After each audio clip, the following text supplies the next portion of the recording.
BBC বাংলার অধিবেশন প্রবাহতে আপনাদের স্বাগত। আজ আপনাদের সাথে লন্ডন স্টুডিও থেকে আছি মানসী বড়ুয়া, আর ঢাকায় আমার সাথে থাকছেন আকবর হোসেন। বাংলাদেশের সর্বশেষ গুরুত্বপূর্ণ আপডেট সংবাদে আপনাকে স্বাগত। শুরুতেই সংবাদ শিরোনাম, পরে বিস্তারিত।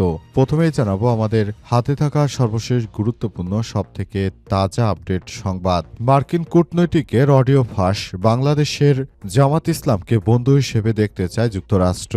জামাত ইসলামকে নিয়ে নিজেদের আগের অবস্থান পুনর্বিবেচনা করেছে মার্কিন যুক্তরাষ্ট্র। ঢাকায় অবস্থানরত এক মার্কিন কূটনৈতিক প্রকাশ্যে বলেছেন ওয়াশিংটন জামাত ইসলামীকে বন্ধু হিসেবে দেখতে চায় এবং সরাসরি যোগাযোগ বাড়াতে চায়। এরপর জানাবো স্বপ্নের বাংলাদেশ গড়তে 10 দলের প্রার্থীদেরকে ভোট দিন এবং হ্যাঁ ভোটকে বিজয় করুন, মিরপুরে জামাতের আমির। বাংলাদেশ জামাত ইসলামের আমির ডক্টর শফিকুর রহমান বলেছেন, আমরা শিশু, তরুণ, বৃদ্ধ, যুবক, যুবতী সবার জন্য এমন একটি বাংলাদেশ গড়তে চাই যেই দেশে কোনো চাঁদাবাজি থাকবে না। গর্ব করে আমরা বলতে পারবো আমরা বাংলাদেশের নাগরিক। যেই দেশ নিয়ে গর্ব করব, এই দেশকে নিয়ে গর্ব করতে হলে অবশ্যই 10 দলীয় জোটকে ভোট দিতে হবে এবং হ্যাঁ ভোটকে জয়যুক্ত করতে হবে। এদিকে তাহাজ্জুদ পড়ে ভোটকেন্দ্রে যাওয়ার আহ্বান তারেক রহমানের। আগামী 12 ফেব্রুয়ারি জাতীয় সংসদ নির্বাচনে ধানের শীষ ভোট দেওয়ার জন্য তাহাজ্জুদের নামাজ পড়ে ভোটকেন্দ্রে উপস্থিত হওয়ার আহ্বান জানিয়েছেন বিএনপির চেয়ারম্যান তারেক রহমান। আজ হবিগঞ্জে জনসভার মঞ্চে মাগরিবের নামাজ আদায় করে বক্তৃতার সময় এসব কথা বলেছেন তারেক রহমান। জানাবো দলীয় কর্মীকে শুয়োরের বাচ্চা বললেন বিএনপির এমপি প্রার্থী আব্দুল্লাহ আল মিন্টু। বিএনপির ভাইস চেয়ারম্যান ও ফেনী 3 আসনে দলীয় প্রার্থী আব্দুল্লাহ আল মিন্টু নিজ নির্বাচনী পথসভায় কর্মীদের স্লোগান থামাতে গিয়ে তাদেরকে শুয়োরের বাচ্চা বলার একটি ভিডিও সামাজিক যোগাযোগ মাধ্যমে ভাইরাল হয়েছে। এ বিষয় নিয়ে ব্যাপক আলোচনা চলছে। অনেকেই বলছেন, ক্ষমতায় যাওয়ার আগে এভাবে গালিগালাজ করছেন, আর ক্ষমতায় গেলে আপনারা যে কি করবেন। আর এমনিতে আপনি 20 বছর আগে ব্যাংক থেকে কোটি কোটি টাকা নিয়ে এখনো সেই টাকা ফেরত দেননি। একজন ঋণখেলাপির কাছ থেকে দেশের মানুষ কি বা প্রত্যাশা করে? এবং সর্বশেষ জানাবো নির্বাচন ঘিরে 12 দিন মাঠে থাকবে যৌথ বাহিনী। আসন্ন সংসদ নির্বাচন ঘিরে অপ্রীতিকর পরিস্থিতি এড়াতে প্রস্তুত রয়েছে আইন শৃঙ্খলা রক্ষাকারী বাহিনীর সদস্যরা। সংসদ নির্বাচন ও গণভোটকে কেন্দ্র করে সারা দেশে যৌথ বাহিনী মোতায়েনের উদ্যোগ নিয়েছে সরকার। সরকারের পক্ষ থেকে বলা হয়েছে, আমরা আসলে সবকিছু একটি নির্দিষ্ট রোডম্যাপ অনুযায়ী করতে চাই। সবাইকে বলতে চাই, নতুন করে সবকিছু দেখভাল করতে হবে এবং নতুন বাংলাদেশ গড়ে তুলতে হবে। সেজন্য সেনার সদস্যদের মাঠে রাখা জরুরি। সেজন্য 12 দিন সেনার সদস্যরা মাঠে থেকে যথাযথভাবে সবকিছু করবে। প্রিয় দর্শক, এতক্ষণ শুনছিলেন সংবাদ শিরোনাম, এবারে বিস্তারিত। তবে তার আগে বন্ধুরা, অনুরোধ থাকবে এই সংবাদটিতে একটি লাইক দিন। এই চ্যানেলে আপনি নতুন হয়ে থাকলে আমাদের সংবাদটি দেখতে দেখতে চ্যানেলটি সাবস্ক্রাইব করে রাখুন। কমেন্ট করে বন্ধুরা আপনার মূল্যবান মতামত জানিয়ে দিন আপনি বিশ্বের কোন দেশ থেকে বা বাংলাদেশের কোন স্থান থেকে আমাদের সংবাদটি দেখছেন এবং শুনছেন। আর বন্ধুরা, গাজা যুদ্ধে আপনি যদি নিরীহ ফিলিস্তিনিদের ভালোবেসে থাকেন, কমেন্টে ইয়েস লিখে পুরো বিশ্বকে জানিয়ে দিন। এবারে বিস্তারিত। বাংলাদেশের জামাত ইসলামকে বন্ধু হিসেবে চায় যুক্তরাষ্ট্র, মার্কিন কূটনৈতিকের অডিও ফাঁস। জামাত ইসলামকে নিজেদের আগের অবস্থান পুনর্বিবেচনা করেছে যুক্তরাষ্ট্র। ঢাকায় অবস্থানরত এক মার্কিন কূটনৈতিক প্রকাশ্যে বলেছেন ওয়াশিংটন জামাত ইসলামীকে বন্ধু হিসেবে দেখতে চায় এবং সরাসরি যোগাযোগ বাড়াতে চায়। মার্কিন সংবাদ মাধ্যম দ্য ওয়াশিংটন পোস্টের হাতে এমন একটি রেকর্ডিং এসেছে। আগামী 12 ফেব্রুয়ারি অনুষ্ঠিত জাতীয় নির্বাচনে জামাত ইসলাম তাদের ইতিহাসে সবথেকে ভালো ফল করতে পারে এমন ধারণা থেকে মার্কিন কূটনৈতিকরা দলটির সঙ্গে সম্পর্ক জোরদার করতে আগ্রহী। ঢাকায় নারী সাংবাদিকের সঙ্গে এক রুদ্ধদ্বার বৈঠকে ওই মার্কিন কূটনৈতিক বলেছেন, বাংলাদেশে এখন আরও ইসলামমুখী হয়ে উঠছে এবং জামাতের আগের যে কোনো সময়ের তুলনায় ভালো করবে। তিনি সাংবাদিকদের কাছে প্রশ্ন রাখেন, জামাতের প্রভাবশালী ছাত্র সংগঠন নেতাদের টকশো বা গণমাধ্যমে আনার ব্যাপারে তারা আগ্রহী কিনা।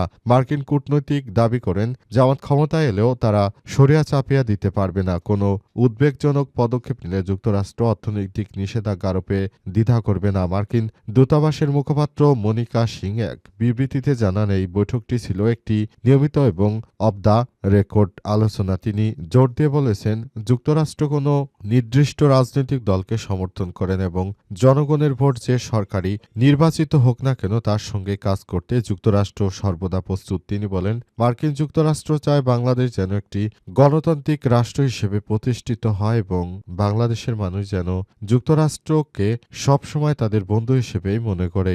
সেই ব্যবস্থাই করতে যায় মার্কিন যুক্তরাষ্ট্র এবং যুক্তরাষ্ট্র আরও জানিয়েছে তারা নতুন করে বাংলাদেশের সঙ্গে সম্পর্ক আরও ঘনিষ্ঠ করার ব্যাপারটি নিয়ে খুবই গুরুত্ব সহকারে ভাবছে।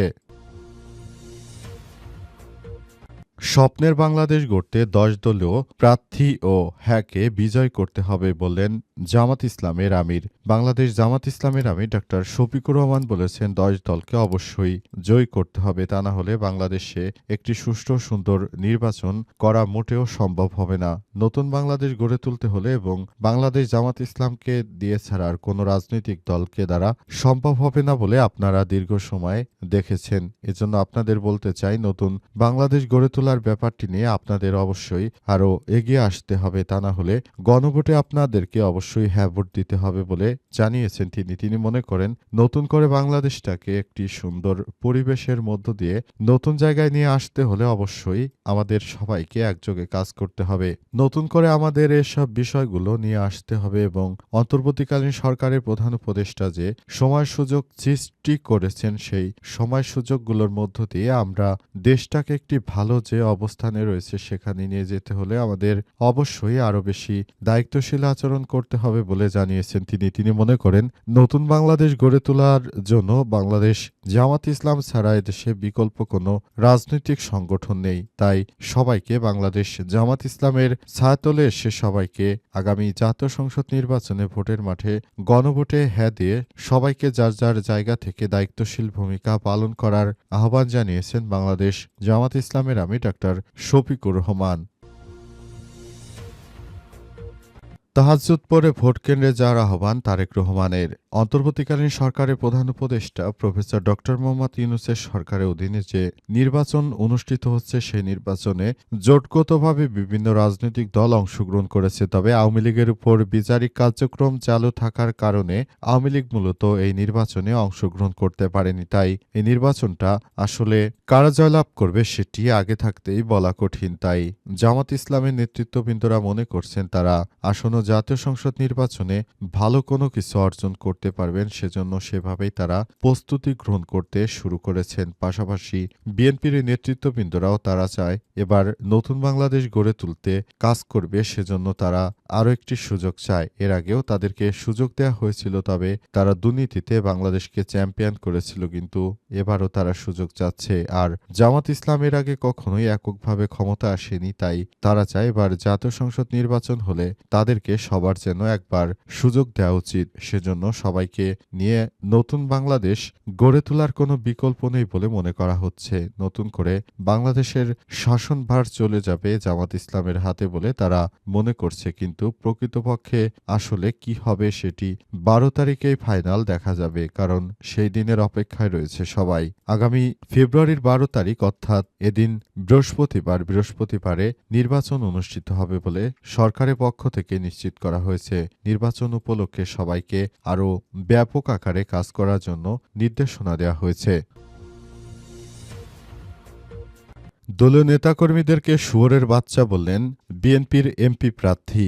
বিএনপির ভাইস চেয়ারম্যান ও ফেনী ৩ আসনে দলীয় প্রার্থী আব্দুল আওয়াল মিন্টু নিজ নির্বাচনী পথসভায় কর্মীদের স্লোগান থামাতে গিয়ে শুয়োরের বাচ্চারা বলার একটি ভিডিও সামাজিক যোগাযোগ মাধ্যমে ছড়িয়ে পড়েছে, নিয়ে নানা সমালোচনা করছেন নেটিজনেরা। বৃহস্পতিবার 22শে জানুয়ারি ফেসবুকে ছড়িয়ে পড়া 16 সেকেন্ডের একটি ভিডিওতে দেখা গেছে ত্রয়োদশ জাতীয় সংসদ নির্বাচনে প্রচারের প্রথম দিন ফেনীর দাগনভূঞা উপজেলার দুধমুখা এলাকায় একটি নির্বাচনী পথসভায় বক্তব্য দেন আব্দুল আওয়াল মিন্টু। ধানের শীষ ভোট দেওয়ার আহ্বান জানিয়ে বক্তব্যের সময় সেখানে শ্রমিক দলের কর্মী জসিম উদ্দিন বারবার স্লোগান দিচ্ছিলেন। এ সময় তিনি স্লোগান থামাতে গিয়ে বলেন, শুয়োরের বাচ্চারা স্লোগান থামা, একে আর আনবি না তোরা। পরে ভিডিওটি সামাজিক যোগাযোগ মাধ্যমে ছড়িয়ে পড়লে ব্যাপক আলোচনা সমালোচনার সৃষ্টি হয়েছে। জাফর ইকবাল ইমন নামের একজন ফেসবুকে মন্তব্য লিখেছেন, সামান্য স্লোগানে মেজাজ হারিয়ে বলতেছেন, শুয়োরের বাচ্চা, এবার নির্বাচিত হলে কি করবেন বুঝতে পারছেন আপনারা। মোহাম্মদ নুরুল আমিন নামের এক ব্যক্তি লিখেছেন, এমপি নির্বাচন হওয়ার আগে আপনি ব্যাংক থেকে কোটি কোটি টাকা নিয়ে সেই টাকা আর ফেরত দেননি। প্রায় ২০ বছর আগে আপনি টাকা নিয়েছেন, এখনো সেই টাকা ফেরত দেন নাই। আপনি যে দেশের জন্য কি করবেন সেটা জনগণ বুঝে। বিএনপির ফেনী জেলার আহ্বায়ক জাহিদুল ইসলাম সৈকত এসা এক ফেসবুক স্ট্যাটাসে লিখেছেন, যে নেতা নিজ দলের কর্মীকে জনসম্মুখে শুয়োরের বাচ্চা বলতে পারে, যে নেতা এই দেশের জনগণকে ব্লাডি সিটিজেন বলে অবজ্ঞা করতে পারে, তার কাছ থেকে এই দেশ আর কি আশা করবে? এ প্রত্যাশা জনগণের কল্পনা করাই বিলাসিতা। মনে রাখবেন, এই তথাকথিত ব্লাডি সিটিজেনরা এই দেশের জনপ্রতিনিধি নির্বাচিত করবে। এই জনপ্রতিনিধি অবশ্যই এই মাটির সন্তান, এই জনগণের মধ্য থেকে আসবে, কোনো ব্লাডি ফরেনার থেকে নয় বলে মন্তব্য করেছেন তিনি।